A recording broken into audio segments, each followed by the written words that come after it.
దానివల్ల అంటే in general గా ఉండే నొప్పుల్ని కూడా వీళ్ళు కీళ్ళ నొప్పుల కింద, అంటే కీళ్ళ నొప్పులు లాంగ్ టైమ్ గా ఉండేదాన్ని మనం ఆర్థరైటిస్ కింద తీసుకుంటాం.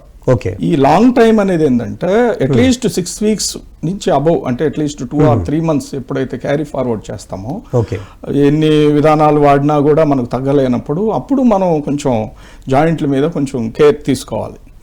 ఇన్ జనరల్ ఏమవుతుందంటే ఈ ఒత్తిడి కారణాల వల్ల ఉండే నొప్పులకి ఏంటంటే ఏదో ఒక పెయిన్ కిల్లర్ తెచ్చేసుకోవడం, అది తగ్గంగానే మళ్ళీ మామూలు యథాప్రకారం. ఎందుకంటే అన్ని చిన్నవే అనుకుంటాం మనం.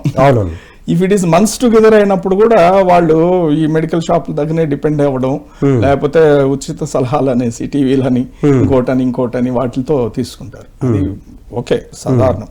బట్ ఈ క్రానిసిటీ పెరిగే కొద్దీ మనము ఈ జాయింట్ల మీద దృష్టి కొనసాగించాలి. ఎందుకంటే ఈ క్రానిక్ అయ్యే కొద్దీ మనకు అసలు జాయింట్, దానికి సంబంధించిన జాయింట్ ఏంటంటే ఇప్పుడు మనకి ఏదన్నా నొప్పి వచ్చినా కూడా వితౌట్ పెయిన్ కిల్లర్ మనం తగిన విశ్రాంతి ఇచ్చినప్పుడు జాయింట్స్ మళ్ళీ రెజోనేట్ అవుతాయి.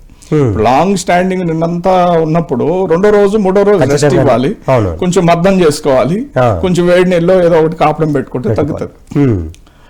వీళ్ళు ఏంటంటే అలాగే కొనసాగిస్తూ ఉంటారు. అంటే వర్క్ ఏమో అట్లానే ఉంటుంది, విశ్రాంతి లేదు, ఎక్సర్సైజ్ లేదు, ఏమి ట్రీట్ చేయరు, ఒక పెయిన్ కిల్లర్ వేస్తారు. ఇది చాలా రాంగ్. ఎందుకంటే ఈ బాడీ అనేది it is not a machine, it is the nature కి దగ్గరగా ఉండే ఒక బయో మిషన్ అన్నమాట. ఆ ప్రాసెస్ లో ఏంటంటే దానికి తగినంత కట్టుబాట్లు ఇవన్నీ కూడా చేసినప్పుడే అది కూడా మన మాట వింటుంది. అందువల్ల ఈ 3-4 months ఎప్పుడైతే దాటి అప్పటికి మనకు ఈ నొప్పులు, కాళ్ళు, ఈ కీళ్ళ నొప్పులు తగ్గలేదు అనేసి అన్నప్పుడు డాక్టర్ దగ్గరకి ఒకసారి కంపల్సరిగా పరీక్ష తప్పకుండా చేసుకోవాలి.